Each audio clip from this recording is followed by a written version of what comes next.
நம்ம வாழ்கிற இந்த உலகம் நம்மளுடைய எர்த் அப்படிங்கிறது ஒரு ராக்கி பிளானட், டெரேஷியா பிளானட் அப்படின்னு கூட சொல்லுவாங்க விஞ்ஞானிகள். இதே மாதிரி நம்ம சோலார் சிஸ்டத்தில் பூமியை தாண்டி இன்னும் 3 கிரகங்கள் ராக்கி பிளானட்டாக இருக்குது. அதில் வீனஸ், மெர்க்குரி, மார்ஸ் இந்த மாதிரி 3 கிரகங்கள் இருக்குது. இந்த 3 கிரகங்கள் என்னதான் இருந்தாலும் நம்ம சோலார் சிஸ்டத்தில் அந்த கிரகங்களில் போய் நம்ம உடனே வாழ முடியாது. பட் நம்ம சோலார் சிஸ்டத்துக்கு வெளியே வேற ஏதாச்சும் ஒரு சூரிய குடும்பத்தில் பூமி மாதிரியே ஒரு ராக்கி பிளானட்டும் அதுவும் வாழ தகுதியுடைய ஒரு கிரகம் இருக்குதா இல்லையா அப்படிங்கிற தேடல் ரொம்ப வருஷமாக விஞ்ஞானி மனசில் இருந்து அது மூலமா இதுவரைக்கும் 3000க்கும் அதிகமான எக்ஸோ பிளானட்டுகளை கண்டுபிடிச்சிருக்காங்க. அப்படி கண்டுபிடிக்கப்பட்ட கிரகங்கள்ல நம்ம பூமியை விட சைஸ்ல மிக பெருசாகவும் நிறையில மிக பெருசாகவும் இருக்கக்கூடிய கிரகங்களும் கண்டுபிடிக்கப்பட்டிருக்கு. ஆனா அப்படி கண்டுபிடிக்கப்பட்ட மேக்சிமம் எல்லா கிரகங்களுமே நம்ம ஜூபிட்டர் மாதிரி கேஸ் பிளானட்டா தான் இருந்திருக்கு. அவ்வளவு பிரம்மாண்டமா இருந்த கிரகங்கள் ஃபுல்லா. அப்படி இருக்கும்போது இதுவரைக்கும் ஒரு பிளானட் கூட நம்ம விஞ்ஞானிகள் கேஸ் பிளானட்டா இல்லாம பூமி மாதிரி ராக்கி பிளானட்டா இருக்கக்கூடிய ஒரு பிளானட்டை கண்டுபிடிக்காமையா இருந்திருப்பாங்க அப்படின்னு நீங்க நினைக்கிறீங்க. அப்படி நீங்க நினைக்கிறீங்கன்னா அது தப்பு. நம்ம சயின்டிஸ்டுங்க ஏற்கனவே பூமி மாதிரி இருக்கக்கூடிய பாறை கிரகம், ராக்கி பிளானட்டா இருக்கக்கூடிய ஒரு எக்ஸோ பிளானட்டை கண்டுபிடிச்சிருக்காங்க. அந்த கண்டுபிடிச்ச எக்ஸோ பிளானட்டை பத்தியும் அந்த பிளானட் சுத்தி வரக்கூடிய நட்சத்திரம் அது எங்க இருக்கு இப்படி எல்லாத்தையுமே இந்த வீடியோல நம்ம டீட்டெயிலா தெரிஞ்சுக்க போறோம். ஸோ வீடியோக்குள்ள போறதுக்கு முன்னாடி நம்ம சேகர் விஷன் சேனலுக்கு தான் முதல்ல இருக்கீங்கன்னா சேனல் சப்ஸ்கிரைப் பண்ணி பெல் நோட்டிஃபிகேஷன் பண்ணிட்டு இந்த வீடியோ கொஞ்சம் கூட ஸ்கிப் பண்ணாம ஃபுல்லா பாருங்க. வீடியோ பார்த்து முடிச்சதுக்கு அப்புறம் வீடியோக்கு லைக் கொடுக்க மறந்துடாதீங்க. Welcome back another new video. நான் உங்கள் சேகர்.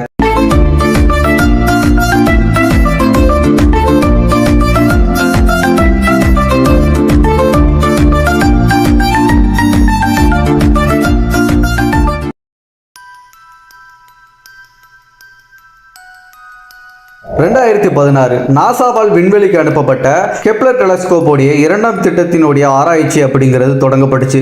அந்த சமயத்தில் சுமார் பூமியிலிருந்து 564 ஒளியாண்டுகள் தொலைவில் இருக்கக்கூடிய அரிசியஸ் அப்படின்னு சொல்லப்படக்கூடிய மேச விண்மீன் தொகுதியில் ஒரு நட்சத்திரத்தை கண்டுபிடிக்கிறாங்க விஞ்ஞானிகள். அந்த நட்சத்திரத்தை தொடர்ந்து ஃபோக்கஸ் பண்ணி ஆய்வு பண்ணும்போது அதை சுற்றி ஏதாச்சும் கிரகங்கள் வள வருதா அப்படிங்கிறத அவங்க ஆராய்ச்சி பண்ணாங்க. ஃபைனலாக அங்கே ஒரு கிரகம் இருக்கு அப்படிங்கிறதையும் கண்டுபிடிச்சாங்க. அப்படி அந்த கிரகத்துக்கும் அந்த நட்சத்திரத்துக்கும் முதல்ல ஆரம்பத்தில் வச்ச பேர் அப்படிங்கிறது BD+20594 அப்படின்னு சொல்லிட்டு அந்த நட்சத்திரத்துக்கு பேரும், அதை தாண்டி அதை சுற்றி வரக்கூடிய அந்த கிரகத்துக்கு BD+20594b அப்படின்னு சொல்லிட்டு பேர் வச்சாங்க. பின்னால கெப்லர் டெலஸ்கோப்புடைய 2ஆம் திட்டத்தின் அப்போதான் இதை கண்டுபிடிக்கப்பட்டுச்சு. அப்படிங்கிறனால அந்த கெப்லர் டெலஸ்கோப்புடைய பேரையே அந்த திட்டத்தோட பேரே அந்த பிளானட்டுக்கும் அந்த நட்சத்திரத்துக்கும் வச்சுட்டாங்க. அப்படி வைக்கப்பட்ட பேர் தான் K256 அப்படிங்கிற அந்த பேரை நட்சத்திரத்துக்கும், K256b அப்படிங்கிற அந்த பேரை அதை சுற்றி வரக்கூடிய கிரகத்துக்கும் வச்சுட்டாங்க. இதை தொடர்ந்து அந்த நட்சத்திரமும் அந்த கிரகமும் என்ன மாதிரி தன்மையோடு இருக்கு அப்படிங்கிறத தெரிஞ்சுக்கிறதுக்காக தொடர்ந்து ஆய்வு நடத்தப்பட்டுச்சு. அதில் முதல்ல அந்த நட்சத்திரத்தை பற்றி நம்ம தெரிஞ்சுக்கலாம்.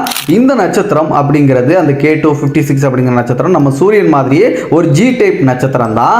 என்னதான் G டைப் நட்சத்திரமாக இருந்தாலும் நம்ம சூரியனை விட கொஞ்சம் சின்னது. நம்பர்ஸில் உங்களுக்கு புரியுற மாதிரி சொல்லணும்னா இந்த நட்சத்திரத்தையும் நம்ம சூரியனையும் பக்கத்தில் வச்சு பார்த்தோம்னா நம்ம சூரியனுடைய விட்டத்தில் 0.93% அதோடைய விட்டம் அப்படிங்கிறது ஒத்து போகும். அதோடைய பருமன் அப்படிங்கிறதும் நம்ம சூரியனோட ஆல்மோஸ்ட் கொஞ்சம் ஒத்து போகும் சொல்லலாம். 0.96% அந்த சூரியனுடைய பருமன் நம்ம சூரியனோட ஒத்து போகிற மாதிரி இருக்கு.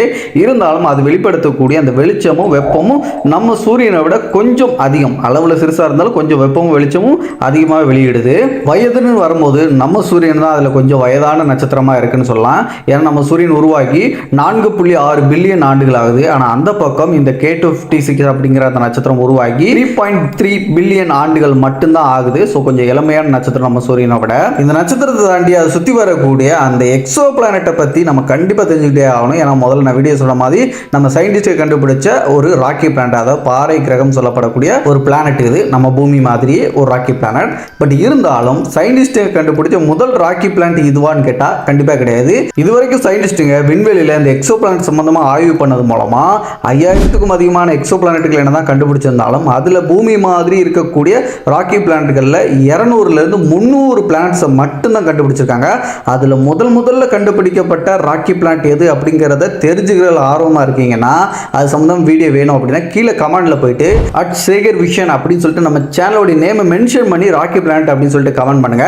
எத்தனை பேர் கமெண்ட் பண்றீங்க அப்படிங்கிறத பொறுத்து கூடிய சீக்கிரத்தில் அந்த ஃபர்ஸ்ட் ராக்கி பிளானட் நம்ம சயின்டிஸ்டை கண்டுபிடிச்ச அந்த கிரகத்தை பற்றி முழு எக்ஸ்பிளனேஷன் பண்ணி ஒரு வீடியோ மேக் பண்ணுறேன். ஸோ சீக்கிரமாக இப்போ போயிட்டு கமெண்ட் பண்ணுங்க. சரி, திரும்ப கண்டென்ட்டுக்குள்ள வருவோம். சயின்டிஸ்டுங்க கண்டுபிடிச்ச இந்த ராக்கி பிளானட் நம்ம பூமி மாதிரி என்னதான் ராக்கி பிளானட்டா இருந்தாலும் இதை சயின்டிஸ்டுங்க எப்படி அழைக்கிறாங்கன்னா மெகா எர்த் அப்படின்னு சொல்லிட்டு இதை அழைக்கிறாங்க. அதுக்கு காரணம் இதோடைய சைஸ் அப்படிங்கிறது தான். இன்னும் தெளிவாக சொல்லணும்னா இப்போ நம்ம பூமியை இதையும் ஒன்னொன்னா கம்பேர் பண்ணி வச்சு நான் சொல்லும் போதே உங்களுக்கு புரியும் இது எந்த அளவுக்கு பிரம்மாண்டமான பாறை கிரகம் அப்படின்னு. அதுல முதல் விஷயம், இந்த கிரகத்துக்கும் அதோடைய சூரியனுக்கும் இருக்கக்கூடிய டிஸ்டன்ஸை வந்து தெரிஞ்சுப்போம். இப்போ நம்மளுடைய சூரியனும் நம்மளுடைய பூமிக்கும் இருக்கக்கூடிய அந்த டிஸ்டன்ஸ் அப்படிங்கிறது ஒரு ஆஸ்ட்ரானமிக்கல் யூனிட் அப்படின்னு சொல்லிட்டு நம்ம சொல்லுவோம். அதே மாதிரி இந்த கிரகத்துக்கும் அதோடைய சூரியனுக்கு இருக்கக்கூடிய டிஸ்டன்ஸை சயின்டிஸ்டுங்க 0.24 ஆஸ்ட்ரானமிக்கல் யூனிட்னு சொல்றாங்க. ஸோ நம்ம பூமி இருக்கக்கூடிய டிஸ்டன்ஸை விட கொஞ்சம் நெருக்கமாகவே அதோடைய சூரியனுக்கு பக்கத்தில் இந்த நட்சத்திரம் இருக்குன்னு சொல்லலாம். இந்த காரணத்தினாலே இந்த கிரகத்தோடைய அந்த மேல்பரப்பு டெம்பரேச்சர் அப்படிங்கிறது எந்த அளவுக்கு இருக்குன்னு சொல்றாங்கன்னா இப்போ நம்ம பூமியோடைய சராசரி மேல்பரப்பு டெம்பரேச்சர் அப்படிங்கிறது 15 டிகிரி செல்சியஸ்ல இருந்து 28 டிகிரி செல்சியஸ் வரைக்கும் இருக்கும்.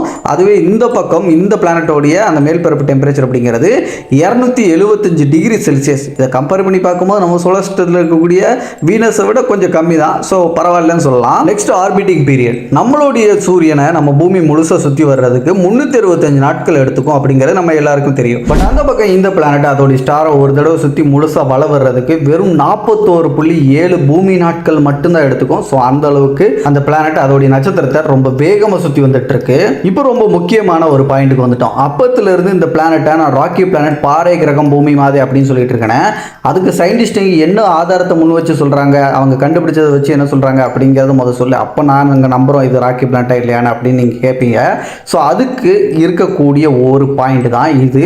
இந்த பிளானட்டை கண்டுபிடிச்சதுக்கு அப்புறம் மற்ற விஷயங்கள்லாம் செக் பண்ணி பார்த்ததுக்கப்புறம் இது என்ன மாதிரி கிரகம் அப்படின்னு சொல்லிட்டு அவங்க செக் பண்ணும்போது ஆரம்பத்தில் இந்த கிரகத்தோடைய சைஸ் அப்படிங்கிறது சின்னதாக இருக்கலாம்னு நினைச்சாங்க. அதுக்கப்புறம் நடத்தப்பட்ட ஆராய்ச்சி மூலமாக இந்த கிரகம் நம்ம பூமியை விட 2.23 மடங்கு விட்டம் பெருசாக இருக்கக்கூடிய ஒரு பிரம்மாண்டமான கிரகம் அப்படின்னும், பூமியுடைய பருமனை விட 16.3 மடங்கு இதோடைய பருமன் அதிகம் அப்படிங்கிறத கண்டுபிடிச்சாங்க. ஸோ இந்த அளவுக்கு இது ஒரு பிரம்மாண்டமாக இருக்குன்னா மேபி இது ஒரு கேஸ் பிளானட்டாக தான் இருக்கணும் அப்படின்னு சொல்லிட்டு நினைச்சாங்க. பட் நம்ம சோலார் சிஸ்டத்தில் இருக்கக்கூடிய சேட்டன், ஜூபிட்டர் மாதிரியான பிளானட்ல இருக்கிற மாதிரி எந்த ஒரு கேஸஸுமே இந்த பிளானட்ல இருக்கு அப்படிங்கிறதுக்கான எந்த ஒரு ஆதாரமும் கிடைக்கல. ஸோ அதை வச்சு பார்க்கும்போது கண்டிப்பாக இது வந்து ஒரு ராக்கி பிளானட்டாக தான் இருக்கணும் அப்படின்னு சொல்லிட்டு சயின்டிஸ்ட் கெஸ் பண்ணாங்க. இந்த அளவுக்கு நிறையும் அதோடைய பருமனும் இருக்கிற பட்சத்தில் கண்டிப்பாக இது வந்து ராக்கி பிளானட்டாக இருக்கிறதுக்கு அதிக வாய்ப்பு இருக்கு அப்படின்னு சொல்லிட்டு கன்ஃபார்ம் பண்ணாங்க. இதனாலேயே இந்த கிரகத்துக்கு வைக்கப்பட்ட ஒரு செல்ல பேர் சயின்டிஸ்டுகளால் என்னன்னா மெகா எர்த் அப்படின்னு சொல்லப்பட்ட அந்த பேர் தான். ஸோ நம்ம பூமியை விட பிரம்மாண்டமான சைஸில் இருக்குல்ல, அதனாலேயே இதுக்கு மெகா எர்த் அப்படின்னு சொல்லிட்டு பேர் வச்சுட்டாங்க. ஆனால் இதை வச்சு சில சயின்டிஸ்டுங்க இது ராக்கி பிளானட்டாக இருக்கிறதுக்கு வாய்ப்பு இல்லை அப்படின்னு சொல்லிட்டு சில கருத்துக்களை முன்வைக்கிறாங்க. ஏன் அப்படின்னா இது இந்த அளவுக்கு டென்சிட்டி இருக்கிறதுனால தானே நீங்கள் இந்த முடிவு எடுக்கிறீங்க. ஸோ அந்த டென்சிட்டி இருக்கிறது காரணம் அந்த கிரகத்தோடைய அந்த மையப்பகுதி அப்படிங்கிறது ஒரு ராக்கி கோரா இருக்கலாம். நம்ம பூமிக்கு இருக்கிற மாதிரி ஒரு ராக்கி கோரா இருக்கலாம், கூல் டவுன் ஆகி. ஸோ அந்த மாதிரி இருக்கிறனால இது இந்த அளவுக்கு டென்சிட்டி அதிகமாக இருக்குது நம்ம பூமியை விட. அதோட சைஸ்ல இருந்து அதோட டென்சிட்டி அப்படிங்கிறது அந்த அளவுக்கு அதிகமாக இருக்க காரணம் அப்படின்னு சொல்கிறாங்க. மேபி இது கண்டிப்பாக இது ஒரு கேஸ் பிளானட் தான் இருக்கலாம், வாயு கிரகமாக இருக்கிறதுக்கு வாய்ப்பு இல்லை அப்படின்னு கருத்தை முன் வச்சாலும் இதுவரைக்கும் நம்ம இந்த பிளானட்டை பற்றியும் அதோட நட்சத்திரம் பற்றியும் கிடைச்ச தகவல்கள், டேட்டாஸ் எல்லாத்தையும் வச்சு பார்க்கும்போது இவங்க சொல்கிறதுக்கு ஏற்ற மாதிரி எந்த ஒரு ஆதாரமும் அதில் இல்லை. இப்போ இருக்கக்கூடிய ஆதாரங்களை வச்சு பார்க்கும்போது இது ராக்கி பிளானட் தான் அப்படின்னு சொல்லிட்டு சயின்டிஸ்டுங்க இப்போ வரைக்கும் அது ராக்கி பிளானட் அப்படின்னு சொல்லிட்டு தான் மென்ஷன் பண்ணுறாங்க. ஸோ உங்களுக்கு என்ன தோணுது அப்படின்னு சொல்லிட்டு மறக்காம கமெண்ட்ல சொல்லுங்கள். ஸோ அறிவியல் சார்ந்த விஷயங்களாக இருக்கட்டும், நம்மளை சுற்றி நடக்கக்கூடிய விஷயங்களாக இருக்கட்டும், இது எல்லாத்தையும் தமிழில் உங்களுக்கு புரிகிற மாதிரி எளிமையாக தெரிஞ்சுக்கணும்னு ஆசைப்பட்டீங்கன்னா நம்ம சேகர் விஷயம் சேனலை இன்னும் கூட சப்ஸ்கிரைப் பண்ணலாம். ஜஸ்ட் சப்ஸ்கிரைப் பண்ணி பெல் நோட்டிஃபிகேஷன் கரெக்டாக செட் பண்ணி வச்சுக்கோங்க. டெய்லி வரக்கூடிய வீடியோஸ் எல்லாத்தையும் மிஸ் பண்ணாமல் பார்த்து ஒவ்வொரு வீடியோக்கும் லைக் கொடுத்துருங்க. உங்களுக்கு பிடிச்சிருந்தா மட்டும் அப்படி நீங்கள் கொடுக்குற லைக் மூலமாக தான் எனக்கு அடுத்தடுத்த வீடியோஸ் போட்டிருக்கும் மோட்டிவாக இருக்கும். ஸோ இந்த வீடியோ கொடுத்துருங்க.